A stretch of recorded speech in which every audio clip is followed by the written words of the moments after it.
योगा शिकाओ आम योगार मेडिटेशन कराओ किन्तु आम भाविছোঁ खेलुৱৈসকলৰ বাবে আমি আৰু কিবা এটা কৰোঁ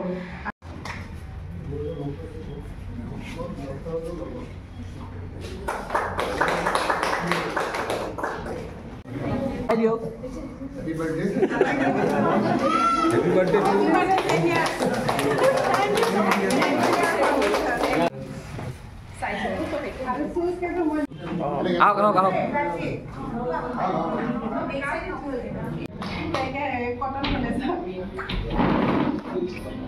মই এই হিউমেন পাৱাৰ ফাউণ্ডেশ্যন বোলা NGOটোৰ লগত জড়িত হোৱা বেছি দিন হোৱা নাই, কেইমাহমান হৈছে।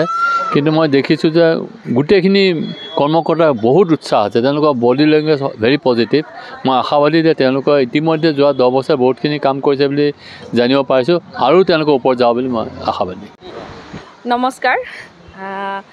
হিউমেন পাৱাৰ ফাউণ্ডেশ্যনৰ লগত একচুৱেলি আমি বহু দিনৰ পৰাই মই জড়িত আছোঁ, আৰু অঞ্জনাৰ লগততো বিশেষকৈ তেতিয়ালৈ চাগে তাৰ NGOটো ষ্টাৰ্টো হোৱা নাছিলে ন, যেতিয়াৰ পৰা জড়িত আছোঁ। আমি এনেই সৰু সুৰা কাম কৰোঁ, বাট চবতছে আমি বেছি কাম কৰিলোঁ লকডাউনৰ টাইমত।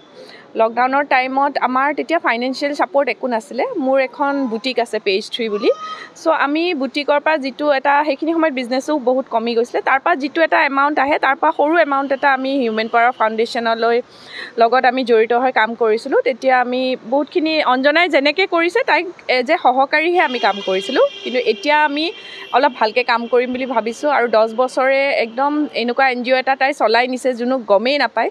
চ' সেইকাৰণেহে আজি আমি প্ৰেছ মিটটো ৰাখিলোঁ যে সকলোৱে এটলিষ্ট গম পাওক, মানুহবোৰ আগুৱাই আহক, আমাৰ লগত মিলি কাম কৰক, আৰু আমি একেলগে আগবাঢ়ি যাবলৈ পাৰোঁ যেন, সেইটোৱে আপোনালোকৰ আশীৰ্বাদ থাকে যেন। চাওঁতে 10টি বৰ্ষ গৰকিলে। এতিয়া আমি এই 10 বছৰ অতিক্ৰম কৰাৰ হেতুকে আমি গুৱাহাটী প্ৰেছ ক্লাবত এটা অনুষ্ঠান কৰিলোঁ, আৰু এই অনুষ্ঠানত খুবেই ভাল লাগিল। আমি 3গৰাকী ক্লাছ 6ত পঢ়া ছাত্ৰক বক্সিং ক্লাবত এডমিশ্যন দিলোঁ, আৰু তেওঁলোকক কিট বিতৰণ কৰিলোঁ।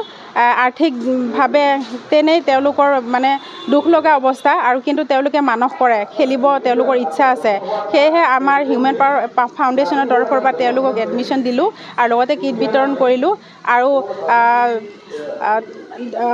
চানু চলমান ডাঙৰীয়া, তেওঁ জ্যেষ্ঠ ভিডিঅ' জাৰ্ণালিষ্ট হয়। তেওঁ 3টা দশক অতিক্ৰম কৰিছে সাংবাদিক ক্ষেত্ৰখনত।